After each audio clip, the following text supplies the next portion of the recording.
Back to Rocky FF underscore gaming. எடுத்தோடனே இந்த மாதிரி குடைச்சல் கொடுத்தா யாருக்கு ஏன் விளையாட வருவா? போன மேட்ச் போன ரவுண்டு வந்து நம்ம ஏஸ் அடிச்சிருப்போம். அதை வந்து இந்த வீடியோட எண்டில் காட்டுறத இந்த இடத்துல சரி அதே மாதிரி ஈஸியாக போட்டுடலாம். 1v3 தானே ஈஸின்னு பார்த்தா என் ஃப்ரெண்டு சொல்கிறான், நீ தான் பெரிய ஆளாச்சே, நீ ஈஸியாக அடிச்சிருவியாச்சேன்னு. இந்த பக்கம் வந்து உள்ளே தோடுவான், டேமேஜ் உள்ள பார்த்து ஒரு டேமேஜ் கூட வரல, திரும்பி வெளியே வருவான். மறுபடியும் அட போங்கயா, இந்த பக்கம் ஏறி வருவாங்க. எவ்வளோ டேமேஜ் போச்சு, அவன் அப்படி அழுத்தி விடுவான். போங்கயான்னு இருந்தது எனக்கு. ஓகே கைஸ், அதுக்கப்புறம் அடுத்த ரவுண்டில் அவன் என் ஃப்ரெண்டு வந்து சிசி இருக்கான், அவன் வந்து ஏஎம்டபிள்யூ எடுத்து ஆட ஆரம்பித்தான். அவன் ஏஎம்டபிள்யூ எடுத்து ஆடினான். ஓகேங்களா, ஏஎம்டபிள்யூ எடுத்து ஆடினான்.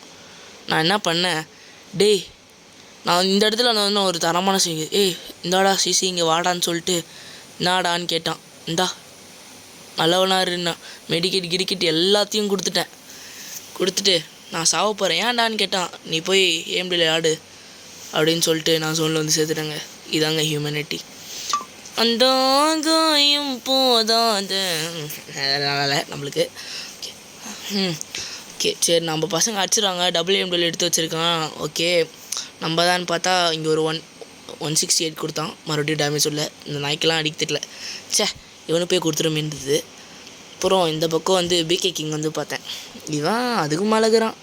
இப்போ பாருங்க, கிரானைட்லேயே ஒருத்தர் சேர்த்தான் அந்த பிகே கிங்கு. இவனை வச்சு நான் என்ன பண்ணுறதுங்க, போடுங்க அதை வந்துட்டான் பாருங்கள், 2 பேர் அவ்வளோதான் காலி. என்னங்க இவனுக்கு இப்படி இருக்கானுங்க, போடு சமைட்டு விட்டான்னு நினைக்கிறேன். எட்டானு தெரில அது. நான் சொன்னடி அங்கே மாலை ஒருத்தருக்காண்டி, அது சானிட்டோடான்னு. சரி அப்படின்னு சொல்லி விட்டேன். அதுக்கப்புறம் ஜோன்றான் நான் அங்கே வந்து வச்சான். விட்டேன் யோன்னு கத்துனான் அவன். அதான் மெடிக்கெட் போட ஆரம்பிச்சிட்டான் அவன். அப்புறம் இந்த பக்கம் ஒருத்தர் வந்து அந்த இதில் போட்டு விட்டான். அவன் பாவம் ஜோன்லேயே மாட்டி சேர்த்துட்டான். இந்த தண்ணி உள்ள போனால் அந்த காலில் கயிறை கட்டி கழுத்துக்கு போட்டுருவாங்கல்ல, உள்ளே மாட்டிங்கன்னா எப்படி கடுப்பாக இருக்கும் செத்தோன்னா, அது மாதிரி ஆயிடுச்சு அவனுக்கு பாவம். இப்போ வந்து நான் எப்படிக்கா போனேன், அங்கே ஒருத்தர் இருக்காண்டான்னு சொன்னேன். அதே மாதிரி 1 2 அவ்வளோதான். நீங்கள் நினைக்கலாம் எப்படி குளோவல் தண்ணியில் பேனல் யூஸ் பண்ணுறியாடா? இல்லவே இல்லை ப்ரோ, நம்ம தான் இந்த பக்கம் போவான்னு இந்த பக்கம் வந்தான். அவன் போட்டு தாக்கிட்டான். சிசி உன்னை நம்பி கொடுத்ததுக்கு உன்னால் என்ன பண்ண முடியாது பண்ணிட்டேயா. ஓகே, அடுத்த ரவுண்டில் தான் நம்ம வந்து மறுபடியும் என்ன எடுத்துகிட்டு போனோம். இந்த ரவுண்டையும் நான் செத்துருப்பேங்க. எப்படி செத்துனா நீங்கள் பாருங்கள். ஸோ சேட், ரொம்ப கவலையாக இருக்குது.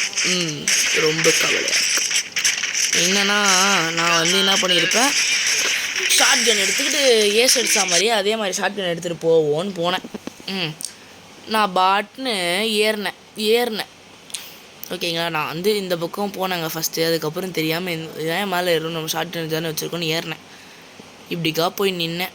இந்த பக்கம் சானிட்டோ வருதுடான்னு சொன்னேன் சிசி கிட்டே. 184 164 அங்கே ஒருத்தன் வரான் பாரு அவனுக்கு கீழேன்னு சொல்லிட்டு, சரி நம்மளே ஏற வேண்டியது தானே. குளோவால் கூட கீழே பின்னாடி இருந்தால் அடிச்சு போட்டான் என்ன. அவ்வளோதான், குரோனோவும் வேஸ்ட்டாக போச்சு. டே வாடா நான் குரோனோ போட்டு சேஃப் ஆகிட்டேன்னா வந்து ரிவே பண்ணலான்னு சொன்னேன். பின்னாடி ஒருத்தர் வரண்டான்னு சொல்கிறதோ வரண்டான்னு சொன்னால் அதுக்குள்ளே அவனுக்கு டேமேஜ், செம்ம டேமேஜ் கொடுத்தான் அந்த அக்கா. அவன் கீழே இறங்கி எத்தனை குளோவால் போட்டு வரான் தெரியுமாங்க. அவங்க 2 கிட்ட ஒரு குளோவால் போட்டு என்கிட்ட ஓடி வரான். அது வந்துட்டேன்னு வந்து ரிவே பண்ண வந்தான். அவன் ரிவே பண்ணான், மெடிக்கெட் போட்டே ரிவே பண்ணான். சரி நம்ம கூட அப்படி தள்ளி போயிடலான்னு பார்த்தா அவ்வளோதான், இங்கேருந்தே போட்டான். ஏன்டா இப்படி பண்ணுறேன்னு கேட்குறான். அவன் MP5 இது பாருங்க, எப்படி MP5 ட்ரிபிள் சிப் வச்சுக்கிட்டு என்னை அவ்வளோ தூரத்துலேருந்து வச்சுருக்கான் பாருங்க. அவன் பாருங்கள், இங்கே பாருங்களேன். இப்போ அந்த உள்ளே இருக்கவன் எத்தனை கிரனேட் மட்டும் போடுவான்னு பாருங்களேன். உள்ளே இருக்கவன் எத்தனை கிரனேட் போடுவான்னு மட்டும் பாருங்கள். நான் அது இவன் காட்டுவான். இந்த பாருங்கள், 1 2 நம்ம டீம்மேட் வேறு ஒன்று போடுறான். இதுக்கு முன்னாடியே 2 போட்டான், இது 2 பாருங்கள். நானும் சரி இவன் எச்சா டச்சுனா நம்மளுக்கு இதில் தான் தெரில போல இருக்குன்னு பார்த்தா பின்னாடி இந்த ஓசிக்கில் வச்சுருக்கான் இவன். என்னன்னு சொல்கிறது இவனுங்களே. அப்புறம் இந்த பக்கம் ஏறி வந்தான். இவனும் ஓசிக்கில் எடுப்பான். அவன் ஓசிக்கில் எடுப்பான், இவன் ஓசிக்கில் எடுப்பான். இதுதான் ஃபன்னு. அடிச்சானா இப்போ அந்த பக்கம் வந்து பார்ப்பேன், ஷார்ட் கன்னு மறுபடியும் ஒரு அழுத்தி, ஐயோ படவே இல்லை, ஐயோ காலி நினச்சான் போடுவான் அவனு. எச்சாட்டில் ஆமாம் எச்சாட் தான். அப்புறம் கடைசியில் ஒன்றா சம்பவம் பண்ணியிருப்போம். நம்ம சம்பவம் அப்படியாப்பட்ட சம்பவம். நான் என்ன பண்ணியிருப்பேன், ஏஎம்டபிள்யூ எடுத்து வச்சுருப்பேன். ஒரே ஒரு ஏஎம்டபிள்யூ தாங்க கிடச்சிருக்கும், ஒரு ஏஎம்டபிள்யூ. அதுக்கப்புறம் நான் வந்து 2 க்ளோவல் எடுத்து வச்சுருப்பேன். க்ளோவல் எடுக்கலாமா MP5 எடுக்கலாமா, க்ளோவல் தான் எடுத்தேன் நான். அப்புறம் ரிப்பேர் கிட்ட அதெல்லாம் வாங்கலான்னு பார்த்தா ஒரு ஹெல்மெட்டுக்கே காசு நக்கிட்டு போயிடுச்சு. அப்புறம் நான் வந்து இப்படிக்கா போகலான்னு யோசிச்சுட்டு இருந்தேன். அதுக்கப்புறம் இந்த பக்கமே சிசியும் போனான். அதுக்கப்புறம் நம்மளும் போயிட்டோம். போய் ஃபன் பண்ணுவோம் கைஸ். போவோம் இப்படிக்கா போயிட்டு நான் இங்கே ஒரு ட்ரிக் வச்சுருக்கேங்க. இந்த வீட்டு மேலே ஏறதை விட இங்கே ஸ்கோப் போட்டு அழகாக இதில் ஏறி அடிக்கலாங்க. நான் ஃபஸ்ட்டு இப்படியே பார்த்தா இங்கே ஒரு அக்கா வருவாங்க.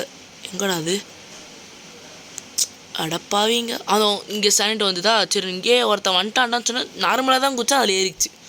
இதுக்கேன்னா நான் அவ்வளோ நேரம் கஷ்டப்பட்டேன் அப்படின்னு இருந்தேன். சரி நான் ஏற போகிறேன்டா, டே நீ பார்த்துக்கூடா சிசின்னு 150 தான் ஏறி போனால் சும்மா வச்சு ஃபன் பண்ணிகிட்டு இருந்திருக்கான். இங்கே அவனுமே இல்லை.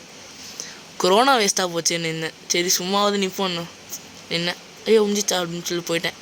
இங்கே ஒரு 150 கொடுத்தேன்னு சொன்னான். 150 தான் வரட்டும்னு இருந்தேன். அதுக்கப்புறம் இல்லை நம்மளை அடிச்சிடும், நம்மளும் திரும்பிடுவோம் அப்படின்னு சொல்லிட்டு நான் நவுந்து வந்துட்டேன். நல்ல வேலை எனக்கு அடி விழுந்திருக்கும். இப்போ என்ன பண்ணியிருப்பேன்னா இந்த பக்கம் ஏறுவேன். நான் இப்போ தான் ஒரு ரிஸ்க் எடுத்திருப்பேங்க. ரிஸ்க்குன்னு மன்னனாச்சதம் தான். அப்படிக்கா எனிமி போகிறான். சரி நம்ம பாட்டு ஏறி போண்டா வரேன்டா அப்படின்னு சொல்லிட்டு போடா வடப்பு அப்படின்னு போய் இப்படிக்கா எகிரி ஒரு 150 போட்டாங்க. ஐயோ படல.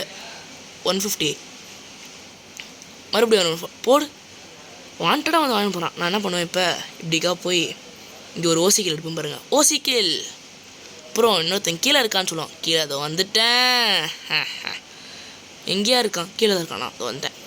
நான் ஃபஸ்ட்டு என் டீம்மேட் நினச்சேன். என்ன அடிக்க ஆரம்பிச்சிட்டான். அட பாவீங்களான்னு. ஓகே கைஸ், நம்ம வந்து ஃபைனலி 4வது வாட்டி மாஸ்டர் அடிச்சிட்டோம். செம்மல தலி தான். ஓகே கைஸ், மாஸ்டர் அடிச்சுட்டு நம்ம ஃபன் பண்ணிகிட்ருக்கோம். நான் என் ஃப்ரெண்ட்ஸ் எல்லாம் முன்னாடி அடிச்சிட்டாங்க. இந்த மாஸ்டர் அடிக்கிறது நம்மளுக்கு கடுப்பாக இருக்குது. இது ரொம்ப போர் அடிக்க ஆரம்பிச்சிச்சு. அதனாலே ஒரு வெறுப்பாயிடுச்சு. அதுவும் 13வது வாட்டி மாஸ்டராக வாங்கிட்டாச்சு. இந்த இடத்துல வந்து நான் வந்து ஏஸ் அடித்ததை நான் வந்து காட்டுறேன். அந்த ஏஸை எப்படி அடிச்சுன்னு மட்டும் பாருங்கள். அழுத்தின் மன்னனாக இருப்பேன் நான். அழுத்துறது அப்படியாப்பட்ட அழுத்துறது. ஓகேங்களா? இந்த இடத்துல வந்து இந்த பக்கம் வந்து ஒருத்தன் ஏறி வந்து உட்காருவான். டேமேஜ் உழலை. இந்த பக்கம் ஒரு அக்கா ஏக்கேத்தனை வந்து அழிப்பாள். போர்டு மக்களே நான் ஒரு ஹெட்ஷாட் கூட பண்ணல. இவனுக்கு வந்து அழுத்தி பிடி. அடுத்து இந்த பக்கம் இருக்கிறது ஹெட்ஷாட் விழுந்திருக்கும். அதை நான் காட்டியிருக்க மாட்டேன். ஏன்னா லேட்டாக வந்து அந்த ஏஸ் வந்து வரமாட்டுது. அதனால் இப்படிக்கா ஏறி போய் கொரோனாவை போட்டு இப்படிக்கா போய் ஒரு அழுத்தி பிடி தான் ஹெட்ஷாட்டு. ஓகே கைஸ், இந்த வீடியோ பிடிச்சிருந்தா லைக் பண்ணுங்கள், ஷேர் பண்ணுங்கள், மறக்காமல் சப்ஸ்கிரைப் பண்ணுங்கள். Bye from Roshan. பாய்.